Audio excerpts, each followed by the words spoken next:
Brothers, all these mythological gods and deities that you see throughout history are just overly mythologized, hyperbolic, metaphorical symbolisms that go back to really just a few people. That's all it's going back to. And really, all these gods and goddesses go back to Egypt, Kemet, Babylon, and before that, the pre flood world. That's where all this stuff comes from.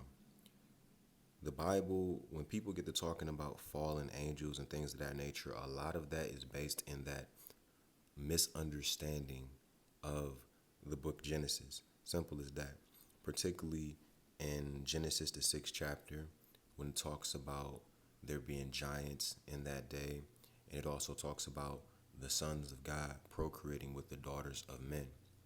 Brother, something we have to understand is when the Bible talks about the sons of God, sometimes it is talking about the angels, but in many other cases, it's talking about the nation of Israel.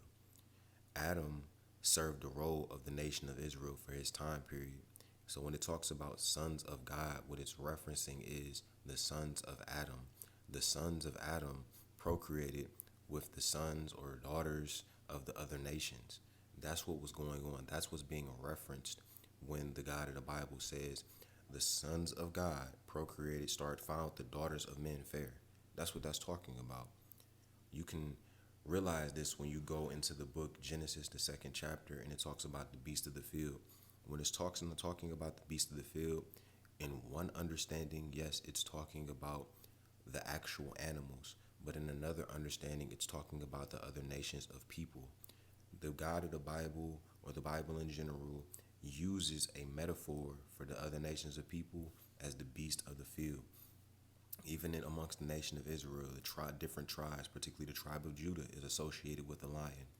In general, the Bible uses animals to describe other nations of people. It's all metaphorical. A lot of times, it'll also use animals to describe other nations of people because a lot of times those nations or tribes of people will take on the characteristics of that animal. There's a reason for these things. So when it talks about the creeping things and the fowls of the air, it's talking about a certain nature and certain features and characteristics that are associated with that animal. Something we have to understand. We can go into the book of Exodus where it talks about the beast of the field as well. It talks about when the nation of Israel was entering the land of Canaan, it said that the Most High said that he would remove the Canaanites little by little, not all at once. Otherwise, the beasts of the field would magnify or multiply themselves against thee. What is that referencing? That's not representing animals. That's representing the other nations of people outside or round about the nation of Israel or Canaan, the land of Canaan at that time. So that's what we have to understand, man. A lot of people get this misunderstanding of fallen angels a lot of times because they want to overly read and overly study and dive too deep into history about the Bible without having a full comprehension of the Bible, particularly diving into books of Enoch and stuff like that. A lot of people shouldn't even be reading the book of Enoch because they don't even have an understanding of the Bible. If you don't understand the scriptures, why are you opening up the book of Enoch? If you don't understand the scriptures and you can't properly precept the scriptures, how are you going to be able to read the book of Enoch and precept it with the Bible? You're not going to be able to. And quite frankly, when you read the Bible and learn how to precept the Bible, you understand that the book of Enoch and the Bible are completely separate sources of information. You cannot precept the two of them. You cannot. You have to look at it as just another book throughout history, and you have to research it as that. You cannot sit up here and correlate and try to connect the book of Enoch with the Bible. I understand that Enoch was a real figure and that Enoch exists, and I'm sure there are writings of Enoch out there. But if it was meant to be in the Bible, it would have been in the Bible. The Bible provides us with everything that we need. The only thing that was really removed from the Bible was the Apocrypha. That was what was removed from the Bible.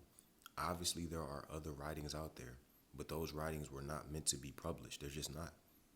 At the end of the day, brothers, there's people that are going to deny, and tell you things like the Bible, why are there so many books missing from the Bible and things of that nature.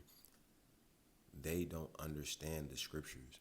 They don't understand that the Bible is our record. It is our records, and all throughout history, there are people who have conquered other nations of people, and they have destroyed their artifacts, their history, their records, and all types of things like that. That's just the reality of it. A lot of our history has been destroyed. A lot of our history has been removed. And right now, we are not in power. So we're never going to have full access to that history. That's just the reality of it. So yes, there are going to be things missing from it. But if the Most High is dealing with you, you will be able to find and obtain this information. But the most important thing that you have to practice, brothers, is humility and patience. A lot of times people are not patient, and they're too eager and hungry for knowledge and information that they'll accept anything. You have to take your time when you come into this walk. Otherwise, you'll become overly wise, like what the book Ecclesiastes tells us. You don't want to become overly wise. Why would thou destroy thyself?